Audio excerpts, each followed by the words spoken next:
விடாமறியா ஒரு அப்டேட் விடாமுயற்சி படத்துடைய ஃபர்ஸ்ட் சிங்கிள் ட்ராக் பார்த்தோன்னா ஒரு சூப்பரான ஒரு அப்டேட் அதிகாரப்பூர்வமா வெளிவந்திருக்கு. டிசம்பர் 27 1 மணிக்கு இந்த பாட்டு கண்டிப்பா வெளிவரும்பா. கண்டிப்பா அது உண்மை உண்மை உண்மை அப்படிங்கிற அளவுக்கு இந்த போஸ்டர்ல சும்மா அதிகாரப்பூர்வமா வெளியிட்டு இருக்காங்க.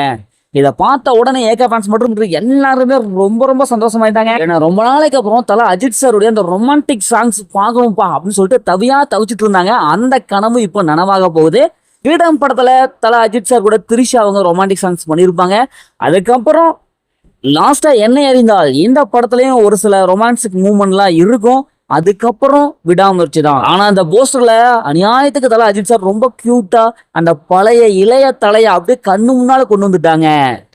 தல அஜித் சார் அண்ட் திரிஷா இவங்களுடைய காம்பினேஷன் செமையா இருக்கு. ஹீரோ ஹீரோனுடைய காம்பினேஷன் கெமிஸ்ட்ரிலாம் செமையா ஒர்க் அவுட் ஆகுது. ஏன்னா அந்த ஒரு போஸ்டரை வச்சு நம்ம சொல்லிடலாம். ஏன்னா அந்த அளவுக்கு ரொம்ப ஃபிட் ஆயிட்டாரு. எப்பவுமே மாஸ் ஹீரோக்கள் படம்னாவே ஃபர்ஸ்ட் அப்படின்ட்டு இன்ட்ரோ சாங் தான் வெளியிடுவாங்க. ஆனா இங்க ஒரு மெலடி சாங்ஸ் வந்து வெளியிட்டு இருக்காங்க. அது வெளியிட போறாங்க. நினைச்சு பார்க்கும்போது ரொம்ப சூப்பரா இருக்கு. ஏன்னா தலையுடைய இந்த சாங்க்காக தான் எல்லாரும் வெயிட் பண்ணிட்டே இருக்காங்க. ரொம்ப நாளைக்கு அப்புறம் ரொமான்டிக் சாங்கை எப்பா நினைச்சு பார்க்கவே வேற மாதிரி ஒரு ஃபீலை ஏற்படுத்துது.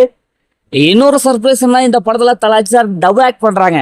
இது வரைக்கும் தலையுடைய டபுள் ஆக்ட் படம் எந்த படமுமே தோற்றதா சரித்திரம் இல்லை. ஆனா இதுல விடாமுயற்சி இப்போ வேற மாதிரியான ஒரு ஹிட் அடிக்க போகுது.